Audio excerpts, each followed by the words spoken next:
ഇപ്പം വഖഫിൻ്റെ സൈറ്റിൽ കയറാൻ പറ്റാത്ത സ്ഥിതിയാണെന്ന് പറയുന്നുണ്ട്, ശരിയാണോ? അത് വാംസി എന്ന് പറഞ്ഞാൽ വഖഫ് മാനേജ്മെൻറ്റ് സിസ്റ്റം ഓഫ് ഇന്ത്യ എന്ന് പറഞ്ഞ വെബ്സൈറ്റ് ഉണ്ട്.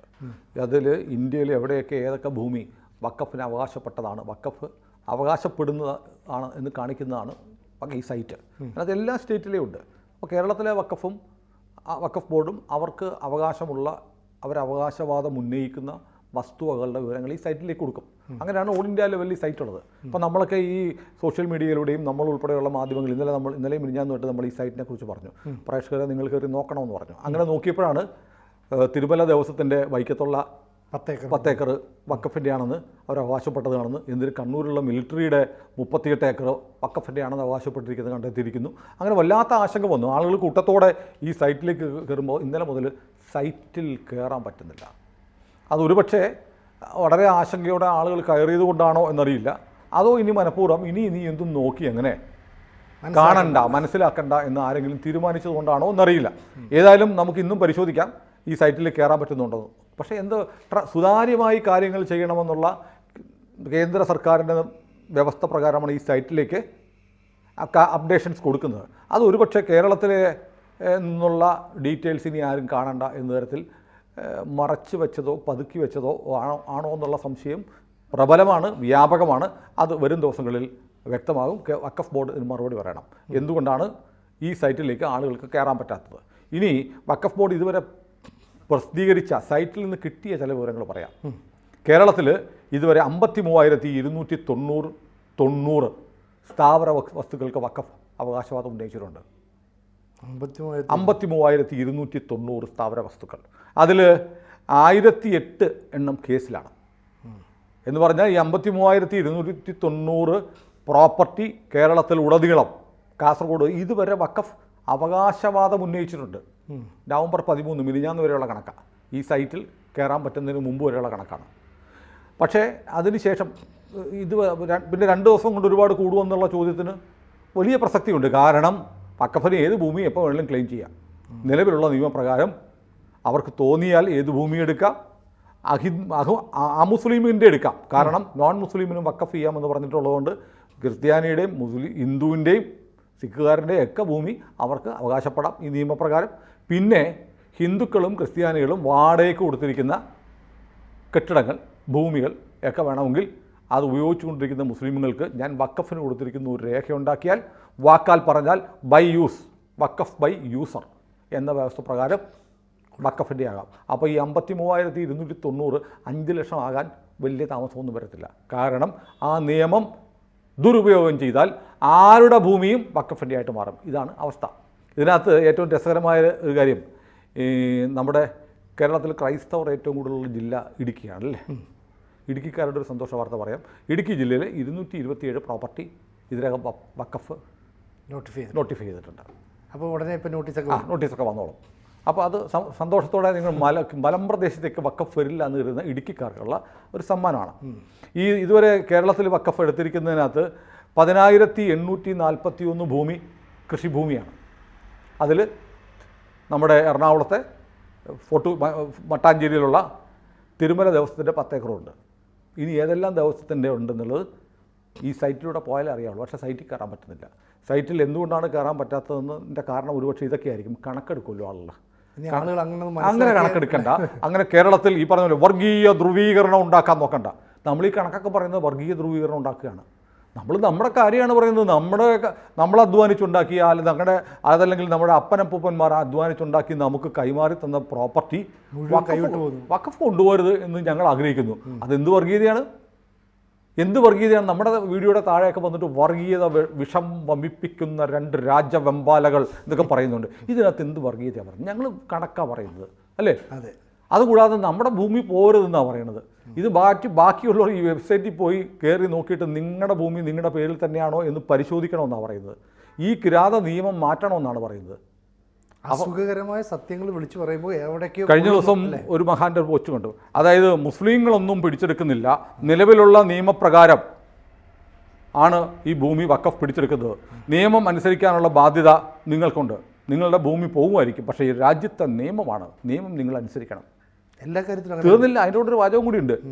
ബാബറി മസ്ജിദ് കേസിൽ ഞങ്ങൾ നിയമം അനുസരിച്ചില്ലേ, ഇനി നിങ്ങളുടെ ഊഴമാണ്. അങ്ങനെ പറയുന്നു. അങ്ങനെ കമൻറ്റുകൾ വന്നു, എത്രയോ കമൻറ്റുകളുണ്ട്. ഇനി നിങ്ങളുടെ ഊഴമാണ്. ഇപ്പോൾ വഖഫ് പിടിച്ചെടുക്കുന്നത് നിലവിലുള്ള ഇന്ത്യൻ പാർലമെൻറ്റ് പാസാക്കിയ നിയമപ്രകാരമാണ്. ആ നിയമം അനുസരിക്കുക എന്നുള്ളത് ഇന്ത്യയിലെ മുസ്ലിങ്ങളല്ലാത്ത മുഴുവൻ പേരുടെയും ബാധ്യതയാണ്. അപ്പോൾ പിന്നെ തിരിച്ചൊരു ചോദ്യമുണ്ട്, പാർലമെൻറ്റ് പാസാക്കിയ നിയമം അനുസരിക്കണമെന്നല്ലേ നിങ്ങൾ പറയുന്നത്? ഓക്കെ, അനുസരിക്കാം. പാർലമെൻറ്റിന് നിയമം മാറ്റാനും അവകാശമില്ലേ? തീർച്ചയായും അത് പറ്റത്തില്ല. ഞങ്ങളുടെ നിയമം മാറ്റാൻ പറ്റില്ല. അത് പറ്റില്ലല്ലേ? ഞങ്ങളുടെ നിയമം മാറ്റാൻ പറ്റില്ല. ഞങ്ങൾ പറയുന്ന നിയമം നിങ്ങൾ അനുസരിക്കണം. ഞങ്ങൾക്ക് അനുകൂലമായ നിയമമൊന്നും നിങ്ങൾ മാറ്റാൻ പാടില്ല. നമുക്ക് ഡീറ്റെയിൽസിലേക്ക് വരാം. ഇപ്പോൾ ഈ വഖഫിൻ്റെ ഇതിൽ പറയുന്നത് 936 കെട്ടിടങ്ങൾ, അതിൽ 90 വീടുകൾ വഖഫ് ഏറ്റെടുത്തിട്ടുണ്ട്. 90 വീടുകൾ വഖഫ് ക്ലെയിം ചെയ്തിട്ടുണ്ട്. ആ കണക്ക് കൃത്യമാണെന്ന് എനിക്ക് തോന്നുന്നില്ല. ഈ അത് ശരിയാണ് കേട്ടോ. മുനമ്പത്ത് 400ഓളം ആളുകൾ, 600ഓളം കുടുംബങ്ങൾ താമസിക്കുന്നുണ്ട്. പക്ഷേ അവിടെ വീട് ഏറ്റെടുത്തില്ല, ആ കര മുഴുവൻ ഏറ്റെടുത്തിരിക്കുകയല്ലേ. അപ്പോൾ പിന്നെ വീടിൻ്റെ കണക്ക് പറയണ്ട. അപ്പോൾ എൻ്റെ 90 വീട് മാത്രം എടുത്തിരിക്കുന്നത് 90. തളിപ്പറമ്പ് മുനിസിപ്പാലിറ്റി മുഴുവൻ അങ്ങ് ഏറ്റെടുത്തു. അപ്പോൾ പിന്നെ എത്ര വീടെന്ന് പറയാൻ പറ്റുമോ? ഇല്ല, കണക്കെടുക്കണ്ട. മുനമ്പം മൊത്തം ഏറ്റെടുത്തു. ഇനി ചെല്ലാനും മുഴുവൻ ഏറ്റെടുക്കാൻ പോവുക. അപ്പോൾ ആ വീടിൻ്റെ കണക്ക് പറയണ്ട, ആ പ്രദേശമേ എടുക്കുകയാണല്ലോ. അതുകൊണ്ടാണ് വീട് 90 ആയത്. അത് അല്ലെങ്കിൽ അതൊരു 10,000 15,000 ആകുമായിരുന്നു. പിന്നെ അതിൽ 28,256 എണ്ണം പ്ലോട്ടുകളായിട്ട് കിടക്കുകയാണ്. വേണേൽ റിയൽ എസ്റ്റേറ്റിന് വിൽക്കാം, ഒക്കെ ചെയ്യാം. പിന്നെ 3 മത്സ്യക്കുളങ്ങളുണ്ട്, 788 കടകളുണ്ട്. പിന്നെ വഖഫിൽ രജിസ്റ്റർ ചെയ്ത 12,000 സ്ഥാപനങ്ങൾ വഖഫിൽ രജിസ്റ്റർ ചെയ്തിട്ടുണ്ട്. അത് സ്വമേധയാ രജിസ്റ്റർ ചെയ്തിരിക്കുന്നത്. മുസ്ലിം സ്ഥാപനങ്ങൾ വഖഫിൽ രജിസ്റ്റർ ചെയ്തിട്ടുണ്ട്. അതിൽ 173 സ്കൂളുണ്ടെന്നൊക്കെ പറയുന്നുണ്ട്. അപ്പോൾ ഇതിനകത്ത് ഈ കണക്ക് ശരിയാണെന്ന് വഖഫിൻ്റെ CEO സക്കീർ ഹുസൈനും പറയുന്നുണ്ട്. സക്കീർ ഹുസൈൻ പറഞ്ഞു, ഇതിനകത്ത് ഈ ഇത്രയും പ്രോപ്പർട്ടി ഉണ്ടല്ലോ, 53,290 പ്രോപ്പർട്ടികളിൽ 11,752 എണ്ണം മാനേജ് ചെയ്യുന്നത് മുത്തവല്ലിമാരാണ്. മുത്തവല്ലിമാരെന്നാൽ നോക്കി നടത്താൻ വേണ്ടി ചുമതലപ്പെടുത്തിയ ആൾ. അപ്പോൾ ഈ തളിപ്പറമ്പിലെ ഇഷ്യൂ പറഞ്ഞപ്പോഴത്തേക്ക് തളിപ്പറമ്പിലെ പ്രശ്നം എന്ന് പറഞ്ഞാൽ തളിപ്പറമ്പിലെ പള്ളിയുടെയാണ് 600 ഏക്കർ. പള്ളിക്ക് ബ്രിട്ടീഷുകാർ കൊടുത്തതാണെന്നാണ് പറയുന്നത്. ബ്രിട്ടീഷുകാർ കൊടുത്ത രേഖയുണ്ടോയെന്ന് ചോദിച്ചപ്പോൾ രേഖ ഇങ്ങനെയുണ്ടെന്ന് പറയും. രേഖയില്ല. രേഖയുണ്ട്, എൻ്റെ കയ്യിലുണ്ടെന്നും പറഞ്ഞ് അവിടെ നിന്നൊരു ചങ്ങാതി നമ്മളെ വിളിച്ചിരുന്നു 2 ദിവസം.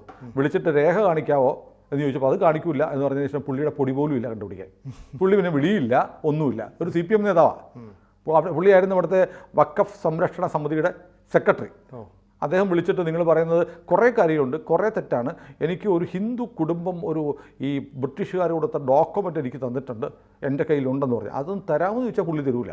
അപ്പോൾ അങ്ങനെയാണ് വഖഫിന് അവകാശപ്പെട്ട 600 ഏക്കർ തളിപ്പറമ്പിലുണ്ടായിരിക്കുന്നത്. ഈ തളിപ്പറമ്പിലെ ഉൾപ്പെടെയുള്ള ഭൂമി കൈകാര്യം ചെയ്യുന്ന മുത്തവല്ലിമാരെന്ത് ചെയ്യുന്നറിയോ? വഖഫിന് കിട്ടിയ പ്രോപ്പർട്ടി മറിച്ചു വിറ്റു, മുസ്ലിങ്ങൾക്ക് തന്നെ കൊടുത്തു.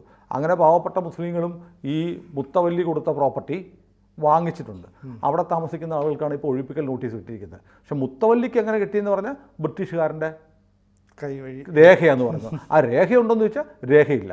അപ്പോൾ എങ്ങനെയാണ് തളിപ്പറമ്പിൽ കിട്ടിയത്? നമ്മൾ ഈ മുനമ്പത്തെ കഥയുണ്ടല്ലോ, മുനമ്പത്തും പറയുന്നുണ്ട്. അബ്ദുൽ സത്താർ എന്ന് പറയുന്ന ആൾക്ക്, അബ്ദുൽ സത്താർ മൂസയ്ക്ക് 920 മഹാരാജാവ് 464 ഏക്കർ പാട്ടത്തിന് കൊടുത്തു. പാട്ടഭൂമി സർക്കാർ മാറി, ജനാധിപത്യ സർക്കാർ വരുമ്പോഴത്തേക്ക് എന്ത് പറ്റും? ഓട്ടോമാറ്റിക്കലി സർക്കാരിൻ്റെ തിരിച്ചെത്തും. നമ്മുടെ മുല്ലപ്പെരിയാർ ഡാം പാട്ടത്തിന് കൊടുത്തു. 999 വർഷത്തിനാണ് പാട്ടത്തിന് കൊടുത്തത്, അല്ലേ? പക്ഷേ ഇത് എത്ര വർഷത്തേക്കാണ് അബ്ദുൽ സത്താർ മൂസ പാട്ടത്തിന് കൊടുത്തിരിക്കുന്നത്? ആർക്കും അറിയില്ല. അതിന് കണക്കില്ല. ആ പാട്ടക്കരാർ ആരെങ്കിലും കണ്ടിട്ടുണ്ടോ? കണ്ടിട്ടില്ല.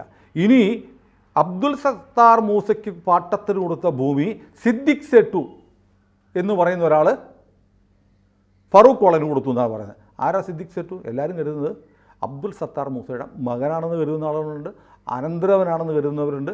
ഇപ്പോൾ എറണാകുളത്ത് പുല്ലേപ്പടി പാലത്തിനടുത്ത് താമസിക്കുന്ന അബ്ദുൽ സത്താർ മൂസയുടെ മകളുടെ മകൾ ഇവിടെ താമസിക്കുന്നുണ്ട്.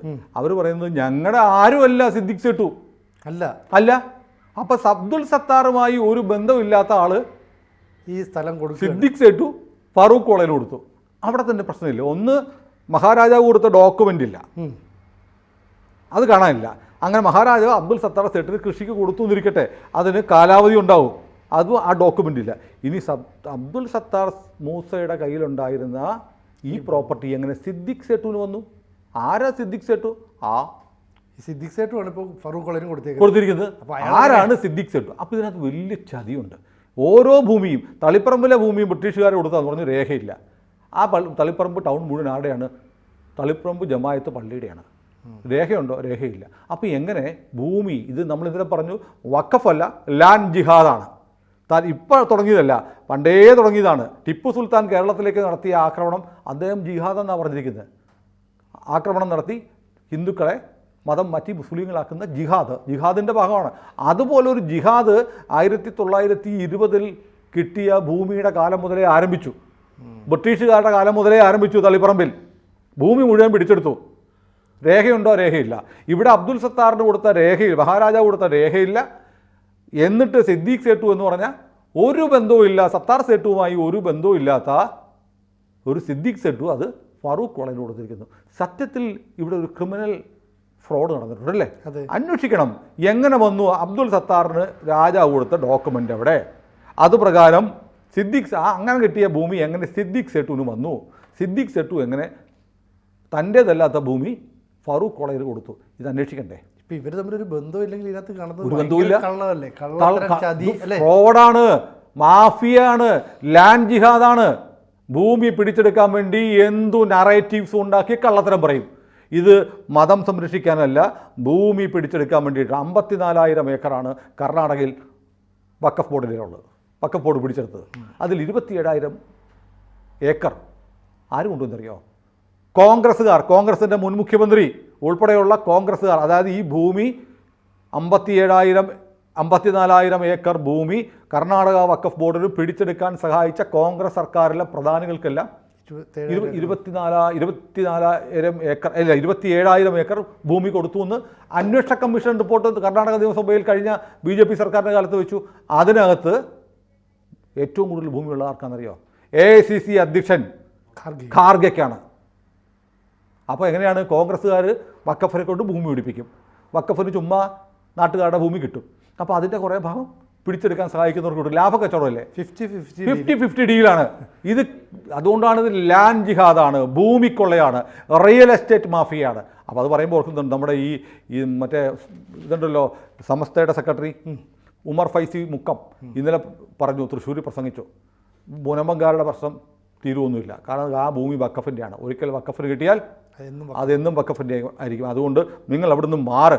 സർക്കാർ അവരെ മാറ്റി പാർപ്പിച്ചിട്ട് ഫറൂഖ് കോളേജിനോട് നഷ്ടപരിഹാരം മേടിച്ചു കൊടുക്കുക എന്ന് പറഞ്ഞിട്ട് പുള്ളി വേറൊന്നുകൂടെ പറഞ്ഞു. ഇപ്പോൾ അവിടെ സമരം ചെയ്യുന്നത് മുനമ്പങ്കാരെ മുന്നിൽ നിർത്തി റിസോർട്ട് മാഫിയാണ് ഈ മുനമ്പ സമരത്തിൻ്റെ പിന്നിൽ. മുനമ്പം സമരത്തിൻ്റെ പിന്നിൽ റിസോർട്ട് മാഫിയാണെന്ന് ഈ ഉമർ ഫൈസി സമസ്തയുടെ സെക്രട്ടറി പറഞ്ഞിട്ടുണ്ട്. മുനമ്പത്തുകാർക്ക് മറുപടി ഉണ്ടോ? അപ്പോൾ അവർ സമ്മതിക്കണം അല്ലേ? ഇവർ സമ്മതിക്കണം. നിങ്ങൾ മാറിയ അപ്പോൾ ഏതായാലും വഖഫ് കേരളത്തിൽ 53,290 പ്രോപ്പർട്ടികളിൽ സ്ഥാവര വസ്തുക്കൾ വഖഫിൻ്റേതാണ്. അത് അറിഞ്ഞിരിക്കുക. അത് നവംബർ 13 വരെയാണ്. അതിനുശേഷമുള്ള 2 ദിവസത്തെ കണക്ക് നമുക്ക് നോക്കാൻ പറ്റുന്നില്ല. ഓരോ ദിവസം കൂടുമല്ലോ, കൂടാം. കാരണം എപ്പോൾ വേണമെങ്കിലും കൂട്ടാം. അതായത് 1954 ഇന്ത്യയിൽ വഖഫ് ബോർഡ് നിയമപരമായി വരുന്നത്. അന്ന് വഖഫിന് 10,000 ഏക്കർ ഉണ്ടായിരുന്നത്. ഇപ്പോൾ എത്രയാണെന്നറിയോ? 9.4 ലക്ഷം ഏക്കർ. 9.4 ലക്ഷം ഏക്കർ. 10,000 ഏക്കറായിരുന്നു തുടങ്ങിയ സമയത്ത് 9.4 അല്ലേ? 9.4 ലക്ഷം ഏക്കർ ഭൂമി ഇപ്പോൾ വഖഫിനുണ്ട്. 10,000 ഏക്കറിൽ ആരംഭിച്ചതാണ്. ഇപ്പം റെയിൽവേയും ആർമിയും കഴിഞ്ഞാൽ ഏറ്റവും കൂടുതൽ ഭൂമിയുള്ളത് വഖഫ് ബോർഡിനാണ്.